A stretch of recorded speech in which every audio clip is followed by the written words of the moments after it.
মধ্যপ্রাচ্যের বাতাস হঠাৎই বারুদের গন্ধে আবারও ভারী হয়েছে। একজন সকালের দিকে ইরানের একটি শহর ও একটি গুরুত্বপূর্ণ দ্বীপে হামলা চালিয়েছে যুক্তরাষ্ট্র। মার্কিন বাহিনীর এমন হামলায় মোটেও হাত গুটিয়ে বসে থাকেনি মোস্তফা খামেনির দেশটি। পাল্টা জবাবে মার্কিন বিমান ঘাঁটি ধ্বংস করে দিয়েছে ইরান। মধ্যপ্রাচ্যে এমন পাল্টা হামলার মধ্যেই কুয়েত ও ইসরায়েল জুড়ে জারি করা হয়েছে সতর্কতা। তাহলে কি আবারও রক্তক্ষয়ী সংঘর্ষে জড়াতে যাচ্ছে ইরান যুক্তরাষ্ট্র? বিস্তারিত জানাচ্ছেন শেখ ফরিদ।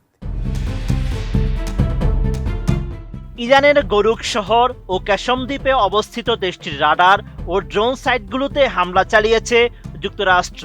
মার্কিন সামরিক বাহিনী জানিয়েছে, আন্তর্জাতিক জলসীমায় যুক্তরাষ্ট্রের একটি MQ-1 ড্রোন ভূপাতিত করা সহ ইরানের আগ্রাসী পদক্ষেপের জবাবে এই হামলা চালায় যুক্তরাষ্ট্র। মার্কিন সেন্ট্রাল কমান্ডের দাবি, ওই হামলায় ইরানের আকাশ প্রতিরক্ষা ব্যবস্থা, একটি গ্রাউন্ড কন্ট্রোল স্টেশন এবং দুটি আত্মঘাতী অ্যাটাক ড্রোন ধ্বংস করেছে মার্কিন বাহিনী, যা ওই অঞ্চলের জলসীমায় চলাচলকারী জাহাজগুলোর জন্য স্পষ্ট হুমকি তৈরি করছিল। 1 জুন এক প্রতিবেদনে এমন তথ্য জানিয়েছে দুবাই ভিত্তিক সংবাদ মাধ্যম আল জাজিরা। কোয়ালিটি সম্পন্ন আন্তর্জাতিক মানের still bar CSRM, committed for better still.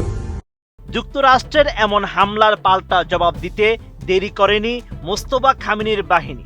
1 June ইরানের সংবাদ মাধ্যম মেহের নিউজ এজেন্সি জানিয়েছে, ইরানের গরুক শহর এবং ক্যাশম দ্বীপে যুক্তরাষ্ট্রের হামলার জবাবে মার্কিন বিমান ঘাঁটি ধ্বংস করে দিয়েছে Tehran.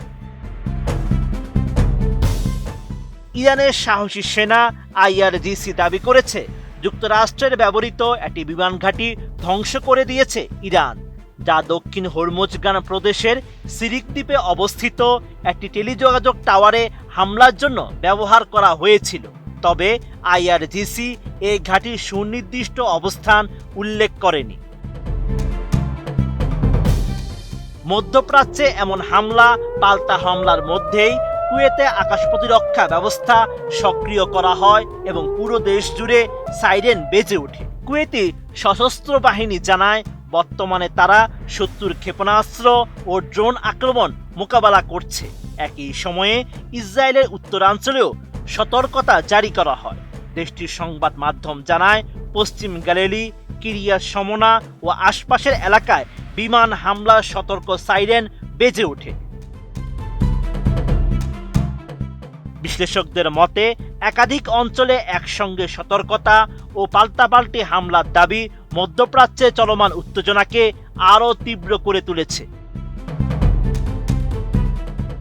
Sheikh Farid, ATN news.